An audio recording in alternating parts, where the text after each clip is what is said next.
The following program is sponsored by Happy Science.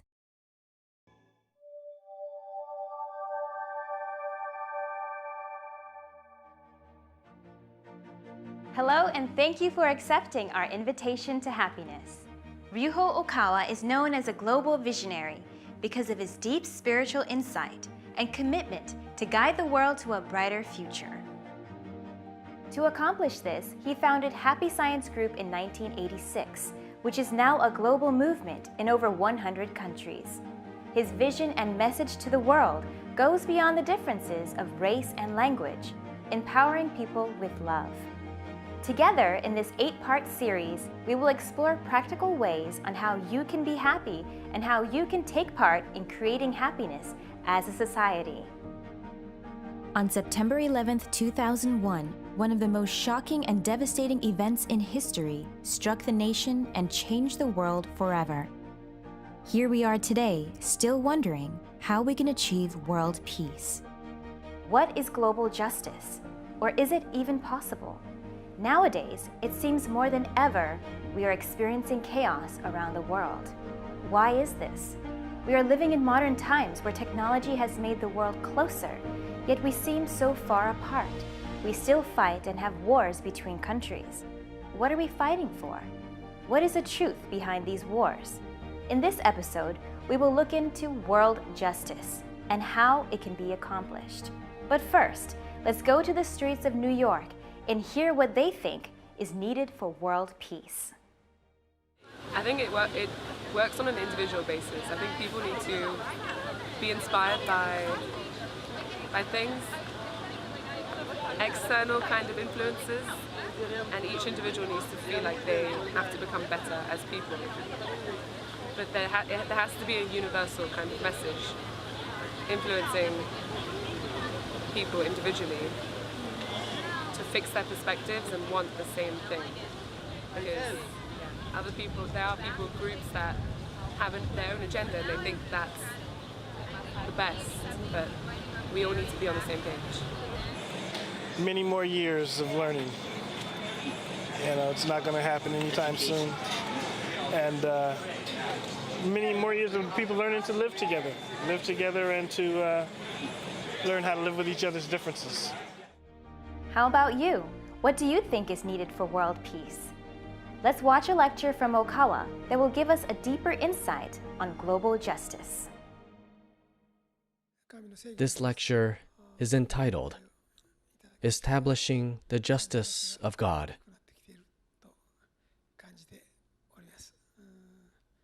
Although it is questionable whether anyone on earth is entitled to speak on such a theme, I will try to address this topic the best that I possibly can. In terms of religion, the era of monotheistic religions has continued for 2,000 or 3,000 years now, and there is a tendency to consider monotheism to be pure and non-monotheistic religions to be muddled and defiled. Of course, there is nothing wrong with monotheistic religions that worship a universal God who loves all humankind. But there are also those that worship a specific God who only protects one particular ethnic group.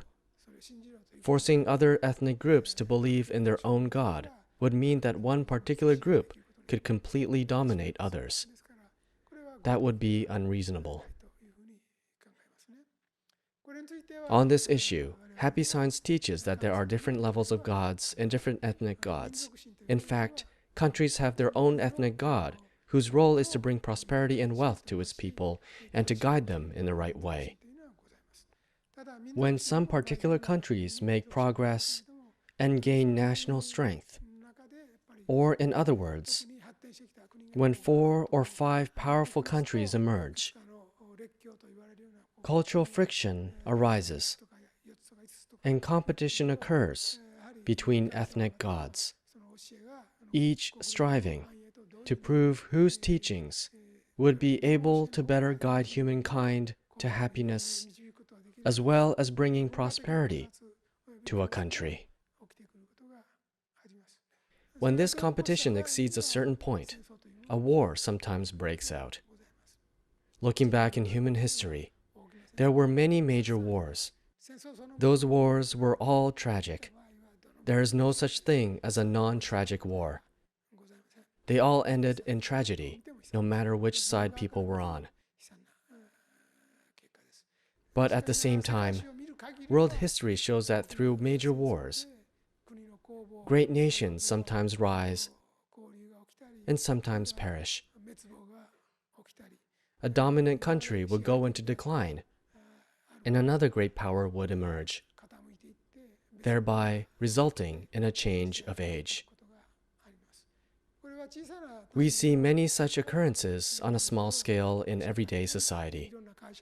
Various companies prosper greatly at times, yet at other times they go under and are replaced by other companies. A similar principle is at work in the rise and fall of countries. While in the case of war, human lives are at stake, which is a serious matter. In the case of competition between companies, people will suffer financial problems by losing jobs. Of course, they could perish if they lose their jobs and can no longer feed themselves, so it is true that financial problems could also lead to death. Looking at the world trend over the past 2,000 or 3,000 years, some countries begin to compete against one another whenever they grow larger and stronger. Then wars would break out. This trend will not disappear so easily. There is also a tendency that the more fervently countries engage in military reduction, the more likely it is for a war to break out as a repercussion. In many cases, military reductions are imposed on weak countries by powerful ones as limiters to prevent opposition. This leads to a buildup of resentment in weak countries, which often resorts to expansionist policies. In that sense, military reductions are not always effective and are extremely difficult matters to deal with. I have made various comments about international politics. In this section, I would like to consider things from the perspectives of today's international politics and religion. From a religious perspective, issues involving Islam cannot be overlooked. The situation is still fluid and will continue to fluctuate, so it is difficult to think about it definitively. But I would like to start with a conclusion. There are supposedly around 1.6 billion Muslims throughout the world. Slightly older references note there were 1 billion or 800 million, so there is no doubt their numbers are increasing. Islam is very widespread among the world's poor, especially in poverty-stricken regions. So in some ways it may be spreading as a substitute for communism and socialism in the past. Thus, as Islam is spreading among the needy, we could say that it is spreading within communities that are struggling to overcome the status quo, but have little hope of improving their condition. On the other hand, Christianity is said to have 2 to 2.2 billion believers, so it is true to say that Islam is drawing close. Islam is now being criticized because some extremists are conducting many dreadful acts of terrorism, but the number is still increasing. Accordingly, there must definitely be aspects of Islam that cannot be understood with Christian values. It is often said that there are no righteous wars. Nevertheless, I believe that unless the attacker has a just cause that is totally understood and supported by the global community, the ones being attacked, the ones defending their own territory, people, and families, are not necessarily evil. This can be said of anything.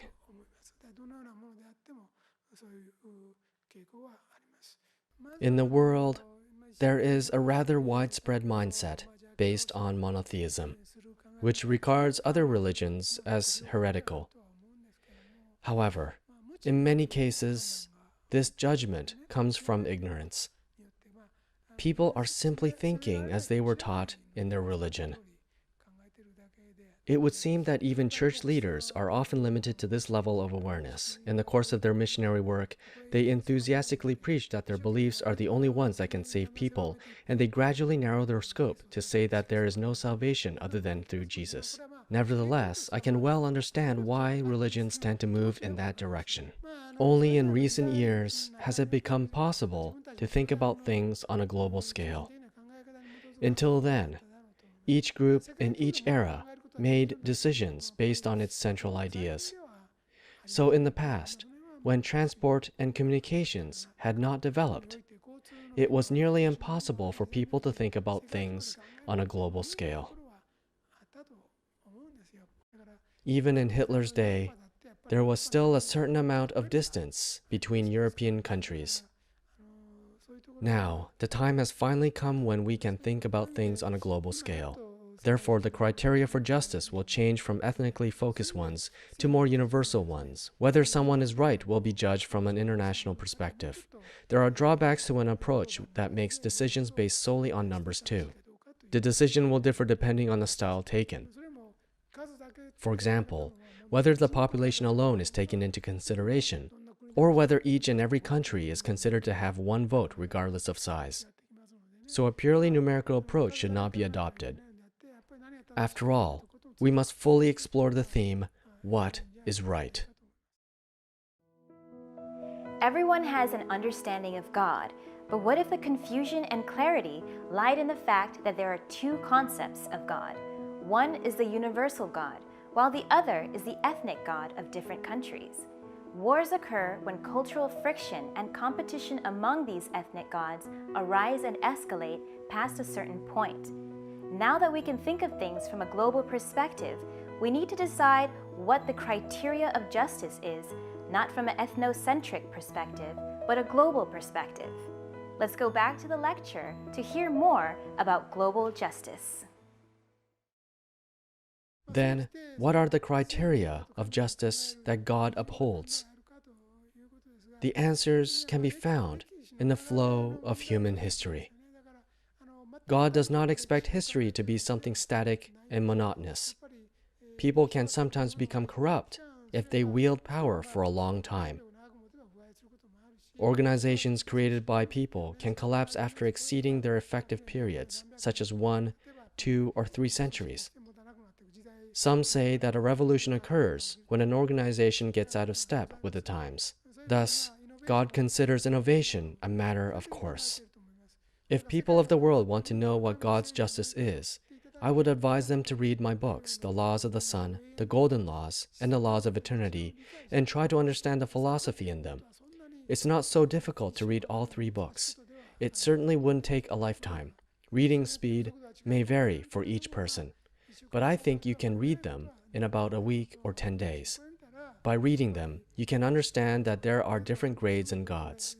They range from the universal God that thinks about global justice to gods that think about individual regions, countries, or ethnic groups. You'll also understand that from the books that angels, prophets, and Messiah-like souls are born in certain intervals to create a religion. In other words, there are differences between religions, and each of those religions was founded to bring salvation to the people of its day and region. Despite this, various wars and conflicts arise because certain beliefs are not suited to a different era or to a different region's way of thinking. That is why I want to get rid of wars, conflicts, and misunderstandings that arise from mutual ignorance. I am sure that once people of the world understand the philosophy taught in the Laws of the Sun, the Golden Laws, and the Laws of Eternity, answers to many questions will become clear. Christian countries fought among themselves in World War II, America versus Germany, Germany versus France, Germany versus Britain. They're all Christian countries. As they killed one another, they probably said, "Lord, forgive me. Amen." They all fought in the name of God. So this was unfortunate. Jesus said, "Render, therefore, to Caesar the things that are Caesar's, and to God the things that are God's." This could be taken as a basis for the separation of church and state.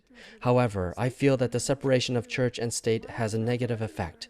What would have happened if this idea didn't exist, and if they had strictly followed Christ's words in politics? Given that diplomacy is an extension of politics and war is an extension of diplomacy, if they had kept the spirit of Christianity in wartime as well, they wouldn't have been able to engage in such senseless slaughter. However, in reality, politics separated from religion, and that may have worked in a negative way. The roots of Islam and Japanese Shinto are surprisingly similar, and they share some commonalities. They both believe that someone close to God should rule a country. Both have a profusion of war gods. In that sense, they are very similar. I intend to gradually clarify the parts that are common to Japanese Shinto, Islam, and Judaism. I have also confirmed the spiritual truth that the souls of Christian saints are being reincarnated as leaders of various religions in Japan.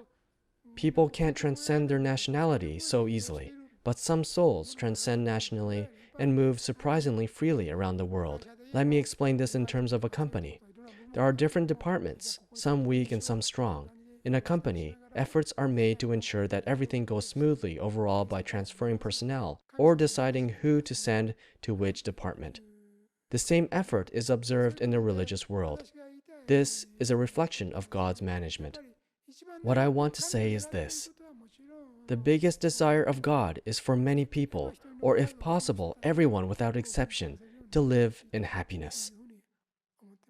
Many scholars who specialize in international politics often use a parable from Christianity to explain the principle of politics. They say that if one sheep out of a flock of 100 goes astray, the principle of politics would be to lead the remaining 99 sheep to safety, whereas the principle of religion would be to search the countryside for the lost sheep. However, what I teach at Happy Science is different.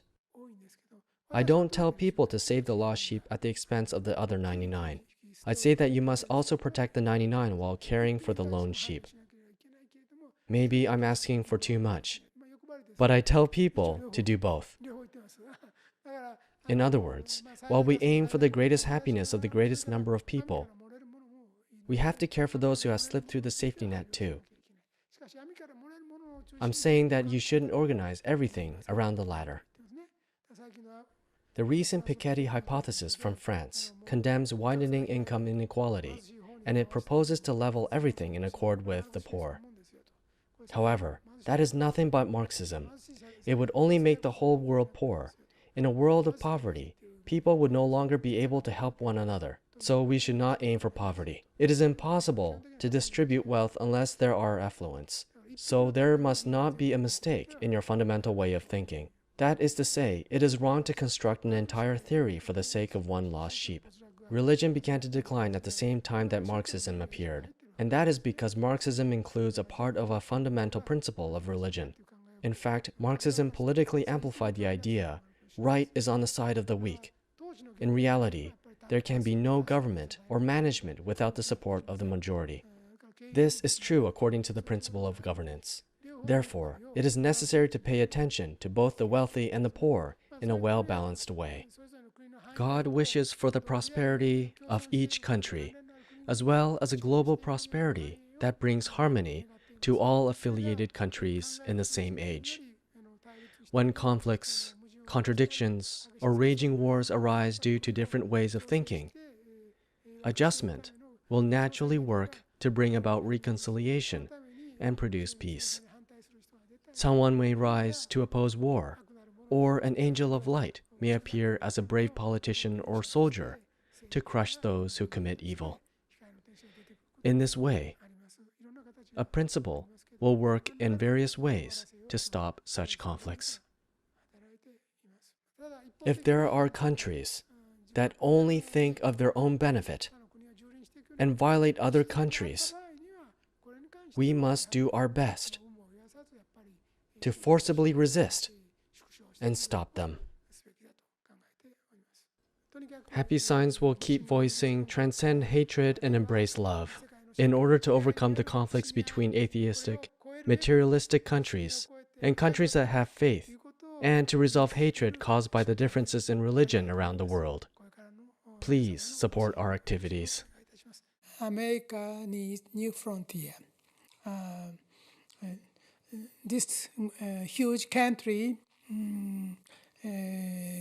suffered a lot from the Iraq war and fighting against terrorism. Their mind are changing. The terrorism has been continued, and American people losing their liberty and, of course, their freedom. America, of course, accept different people and be tolerant is be American.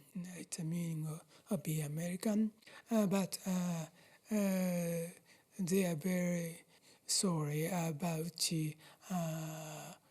the losing freedom and mercy.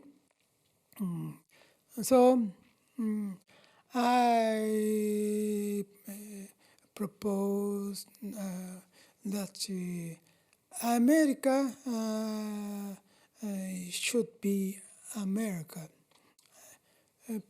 Please forget about a lot of mistakes they have made. Now I think that America should be America. America should aim for a new frontier. It means the new command to hear the new command of God. It means America don't abandon their destiny or their mission from God. They don't abandon the apply to protect the earth. If they declining now, but still they are number one supreme power in the world, and they must fight against evil power.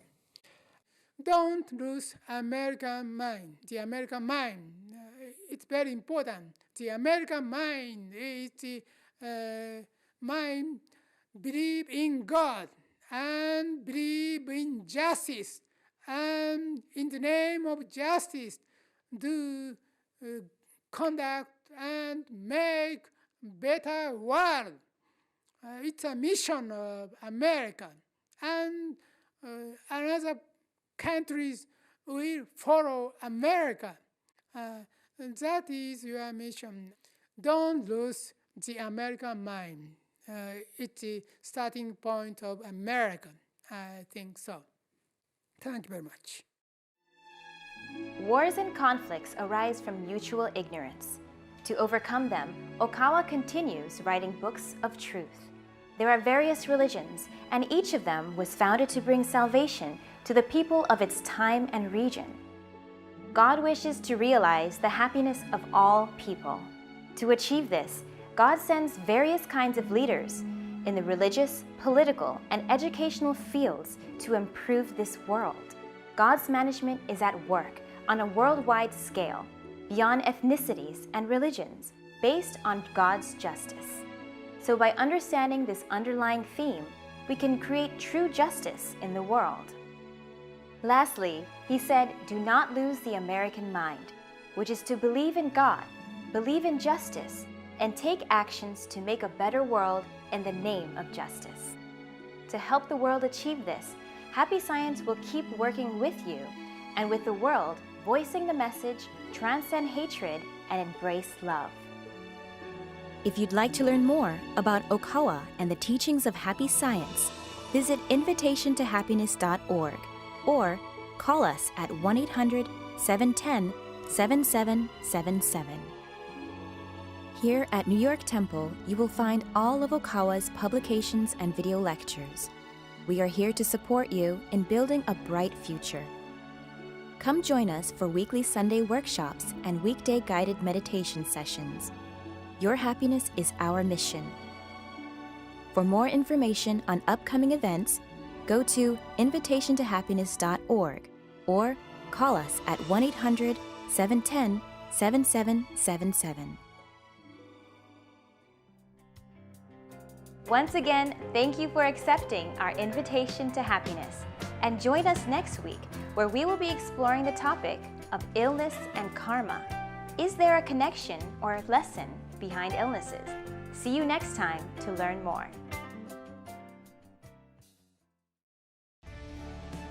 Why do we continue to live in a world of turmoil when we all wish to live in peace and harmony? The laws of justice has brought together religious, spiritual, political, and economic reasoning to bring the world together. Win your free copy of the Laws of Justice. Visit okawabooks.com for details.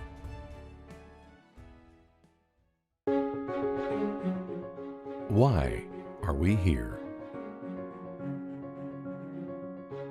How do we find happiness?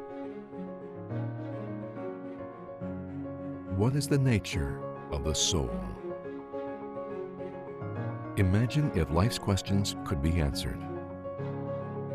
Imagine if we could understand God's designs and intentions and discover more than our life goals, but also how to attain them.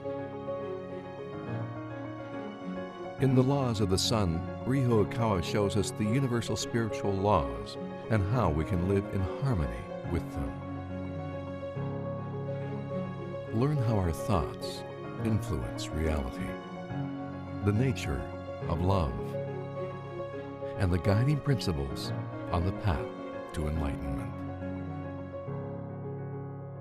This is a book with answers to life's questions for all in search of spiritual growth.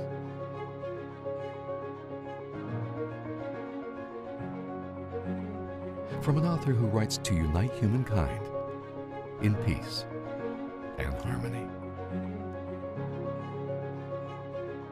The Laws of the Sun. Available now.